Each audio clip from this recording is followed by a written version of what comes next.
Why do you sleep 8 hours and still wake up like garbage? Have you ever actually asked yourself that? Let me be real with you. For 2 straight years, every morning was the same bullshit. I'd sleep 8, sometimes 9 hours, set my alarm for the perfect time, do everything right, and I'd still wake up feeling like I got hit by a truck. I tried everything. Sleep trackers, fancy pillows, white noise machines, melatonin supplements. I even bought blackout curtains that cost more than my rent. Nothing worked. Then I found out why. And it pissed me off because the answer was right in front of me the whole time. Your problem isn't sleep duration. Your problem is that your deep sleep has been kidnapped, tortured, and held hostage by your lifestyle, and you don't even know it's happening. Here's what nobody tells you. Sleep has stages: light sleep, REM sleep, and deep sleep. That third one, that's where the magic happens. That's stage 3, non-REM sleep. That's when your brain waves slow down to delta waves. These waves are so damn slow, they look like your brain is buffering. During deep sleep, growth hormone spikes, memory consolidation begins, emotional reset occurs. Toxins get washed out through this thing called lymphatic drainage. Your muscles repair, your immune system strengthens. Basically, deep sleep is your body's night shift team. If this team doesn't show up, your morning will be trash, period. And here's the thing most people don't realize. You can sleep 9 hours and get maybe 30 minutes of actual deep sleep. That's why you wake up exhausted. I wasted 2 years chasing sleep duration when I should have been fixing deep sleep quality. So let me save you that time. Here are the 18 strategies that actually work. Not theory, not bullshit from some guru who's never tested anything. These are the hacks I used to go from feeling like crap every morning to waking up clear-headed and ready to go. 1.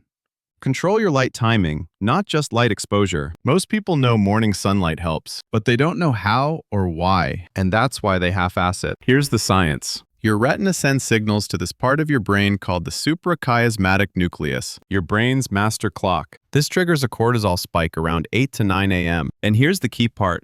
Melatonin gets released approximately 12 hours later, so if you get bright light at 8 a.m., your brain knows to start shutting down around 8 p.m. If you get light at noon, your brain thinks bedtime is midnight. Your eyes literally schedule your deep sleep. Most people screw this up without even knowing it. Advanced tip: get light early equals earlier melatonin equals deeper sleep. Simple as that. And avoid bright light after 10 p.m. because it prevents melatonin suppression. Your hack? 10 minutes of natural light in the morning. Not through a window. Actually go outside. 0 overhead lights at night. Use warm lamps instead. I used to wake up, make coffee, and sit in my dark apartment for 2 hours. Then I'd wonder why I couldn't fall asleep at night. Once I started getting light first thing in the morning, my sleep shifted in 3 days. 3 days! 2. Lower your core body temperature by 1 degree naturally. Deep sleep only begins when your core temperature drops. This is non-negotiable. Your body won't enter deep sleep if you're too warm. Here's the advanced trick I learned. Take a warm shower 60 to 90 minutes before bed. Sounds backwards, right? But here's what happens. The warm water pulls blood to your skin. Heat loss occurs. Your core cools down. Deep sleep mode activated. I used to take cold showers at night thinking I was being smart. Completely wrong. Cold showers wake you up. Warm showers cool you down internally through this heat redistribution process. Bed hacks. Chill your room to 18 to 20 degrees Celsius. That's around 64 to 68 Fahrenheit. Keep your feet slightly uncovered. Use breathable fabric, cotton or linen, not polyester bullshit. This combination increases deep sleep by 20 to 30%. I tested this with a sleep tracker for 6 months. The data doesn't lie. 3. Remove the caffeine blockade from your brain. Now I know what you're thinking, but I don't feel awake after coffee anymore. That's because your sensitivity is down, but your sleep architecture is still getting destroyed. Here's the science. Caffeine blocks adenosine receptors for 6 to 10 hours. Adenosine is the molecule that builds sleep pressure throughout the day. If adenosine can't bind to its receptors because caffeine is blocking them, deep sleep gets destroyed. You might fall asleep, but you won't reach stage 3. Your cutoff? No caffeine after 2 p.m. If you're sensitive, make it noon. I used to drink coffee at 4 p.m. and wonder why my sleep tracker showed almost 0 deep sleep. Once I moved my last coffee to 1 p.m., my deep sleep tripled. Literally tripled. 4. The 90 to 120 minute window protocol. This isn't just relax before bed. This is a structured nervous system downshift. Most people try to go from work mode to sleep mode in 10 minutes. That's like trying to stop a train going 100 miles per hour in 20 feet. It doesn't work. Phase A. Sensory dimmer. 90 minutes before bed, Dim your lights to 20 to 30% brightness. Zero overhead LEDs. Those things are melatonin murderers. Put your phone on grayscale mode. This reduces dopamine spikes from notifications and colors. Phase B, cognitive offloading. 60 minutes before bed. Write down 3 tasks for tomorrow. Write your worries and potential solutions on paper. Get them out of your head. Your brain will stop looping because it knows the information is stored somewhere safe. I used to lie in bed for hours with my mind racing. To-do lists, worries, random thoughts. Once I started doing this brain dump, my mind quieted down in minutes. It's like giving your brain permission to shut up. Phase C, physiological downgrade. 30 minutes before bed. Do light stretching, slow breathing exercises. Try the 4-7-8 technique. 4 seconds, inhale. 7 seconds, hold. 8 seconds, exhale. Soft music or complete silence. No podcasts. No Netflix. Nothing stimulating. This protocol pulls your brain from high beta waves to alpha, to theta, to delta. Deep sleep needs delta waves. If you're still in beta wave territory when you lie down, you're screwed. You'll get light sleep at best. 5. Eat like a scientist before bed. Your diet affects your brain waves. I didn't believe this until I tracked it. Avoid heavy dinners, spicy food, high sugar.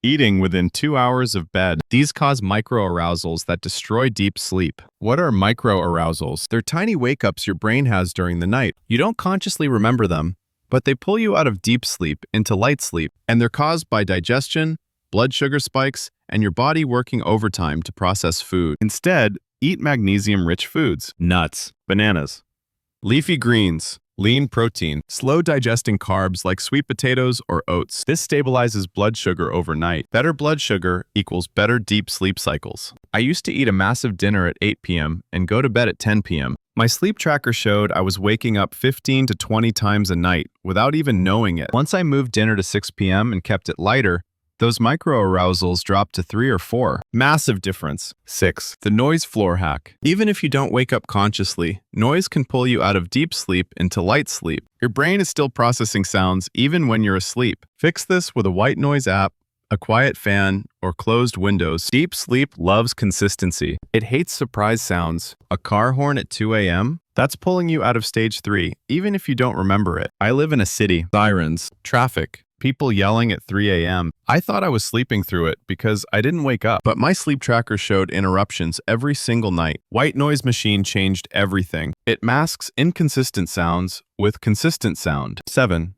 Consistent wake time. This is the ultimate reset button for your circadian rhythm. Your brain loves predictability. It's like a clingy friend that needs routine to feel safe. Changing wake times equals circadian chaos equals deep sleep collapse. I used to sleep in on weekends. Wake up at 7 a.m. on weekdays, 10 a.m. on Saturdays. My sleep was garbage on Sunday nights because my brain didn't know what the hell was happening. So here's the rule. Even if you sleep late, wake up at your normal time. Yes, you'll be tired that day, but tonight's deep sleep will improve because your circadian rhythm won't panic. Consistency beats optimization every single time. Now let me give you the bonus strategies. These are the ones top sleep scientists recommend, but most people ignore. The digital sunset rule. Screens off 60 minutes before bed. Blue light is a melatonin murderer. Scrolling is a dopamine overdose. Your brain thinks it's daytime and it's getting rewarded. That combination destroys any chance of deep sleep. I was scrolling Instagram in bed every night. Thought it was relaxing. It wasn't. My brain was spiking dopamine and suppressing melatonin at the same time. Once I put my phone in another room an hour before bed, my deep sleep increased by 40% in 2 weeks. The glymphatic boost. Sleep on your side, not your back. Side sleeping increases brain waste removal through the glymphatic system. This leads to deeper sleep and better cognitive recovery. Your brain literally cleans itself more efficiently when you're on your side. The 3-2-1 rule. No food 3 hours before bed. No work 2 hours before bed. No screens 1 hour before bed. This creates clear boundaries that signal to your nervous system that sleep is coming. Breath work that forces deep sleep. 4 seconds inhale, 7 seconds hold, 8 seconds exhale. This activates your parasympathetic nervous system. That's your rest and digest mode. Most people are stuck in sympathetic mode, which is fight or flight. You can't get deep sleep in fight or flight. Here's your advanced night routine that combines everything. 2 hours before bed, eat a light dinner. Take a slow walk. Keep lighting low. 90 minutes before bed, take a warm shower. Switch your house to warm lighting. No overhead lights. 60 minutes before bed, Do your brain dump. Prepare your clothes for tomorrow. Plan your 3 most important tasks for the next day. Get everything out of your head and onto paper. 30 minutes before bed. Do stretching, breath work, 0 screens. Make sure your room is at 18 to 20 degrees. 10 minutes before bed, lights off. Soft music if you want. Mindful breathing. You will enter deep sleep faster than your phone enters battery saver mode. If you apply even half of this, your 7 hours of sleep will feel like 10. I'm not exaggerating. When you fix deep sleep, everything changes. Your energy, your focus, your mood, your recovery, everything. Here's what I learned after 2 years of testing this stuff. Sleep duration is a distraction. Deep sleep quality is the real game. Most people are chasing the wrong metric. They're tracking hours when they should be tracking stages. You don't need more sleep. You need better sleep. And better sleep starts with deep sleep. Fix your light exposure. Fix your temperature. Fix your caffeine timing. Fix your nervous system downshift. Fix your environment. Do these things, and your deep sleep will fix itself. Stop eating supplements like they're Skittles. Stop buying fancy sleep gadgets. Stop overthinking this. The strategies I just gave you are free. They're simple, and they work if you actually do them. Pick 3 strategies from this list. Start tonight. Track how you feel in the morning. Don't track your sleep duration. Track how you feel. That's the only metric that actually matters. Your deep sleep has been held hostage long enough. Time to reclaim it and wake up ready to conquer the day.